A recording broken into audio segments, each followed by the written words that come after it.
بسم الله الرحمن الرحيم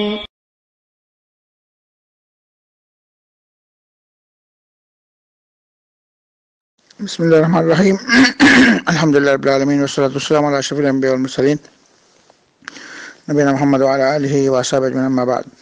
ওয়ালাইকুম আসসালাম ওয়া রাহমাতুল্লাহি ওয়া বারাকাতুহু। সম্মানিত ভাই, আপনি শিরকের ব্যাপারে প্রশ্ন করেছেন। শিরক, মানুষ অনেক শিরক জানা অজানা অনেকে শিরক করে থাকে। এখন এটা থেকে তওবা করার কি উপায়? শিরক কর্মকাণ্ড পরিপূর্ণভাবে পরিহার করতে হবে, ত্যাগ করতে হবে। এরপরে আল্লাহর কাছে খাঁটিভাবে 2 রাকাত নামাজ পড়ে ওযু করে শিরক ছেড়ে দিতে হবে। তারপর অনুতপ্ত হতে হবে এবং প্রতিজ্ঞা করতে হবে আর কোনোদিন শিরক করবে না।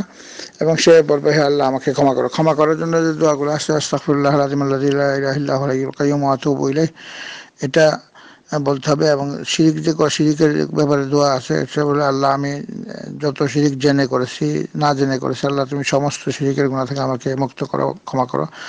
আল্লাহুম্মা ইন্নী আউযু বিকা আন উশরিকা বিকা শাইআন ওয়া আনা আ'লামু বিহি ওয়া আউযু বিকা মা লা আ'লামু বিহি।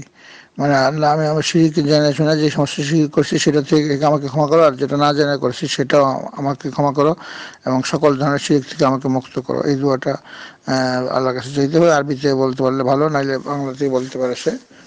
আল্লাহ রাব্বুল আলামিন অবশ্যই তওবা কবুল করবেন। আল্লাহ তাআলা বলে দিয়েছেন পবিত্র কোরআনে, সূরা জুমার 53 নম্বর আয়াত, আউযু বিল্লাহি মিনাশ শাইতানির রাজীম, কুল ইয়া ইবাদিয়াল্লাযীনা আশরাফু আলা আনফুসিহিম লা তাকনাতু মির রাহমাতিল্লাহ ইন্নাল্লাহা ইয়াগফিরুয যুনুবা জামিআ।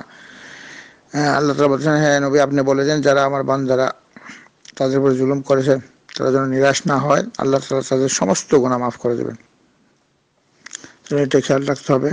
আল্লাহ রাব্বুল আলামিন অসীম দয়ালু, কিন্তু শর্ত পূরণ করতে হবে। সেটা হচ্ছে শিরক একেবারে ছেড়ে দিতে হবে, আর শিরকের কাছে যাওয়া যাবে না, এবং তার জন্য অনুতপ্ত হওয়া এবং প্রতিজ্ঞা করা কোনোদিন করবে না। তারপর সে আল্লাহর কাছে ক্ষমা চাবে, আল্লাহ তাআলা অবশ্যই তাকে ক্ষমা করে দেবে।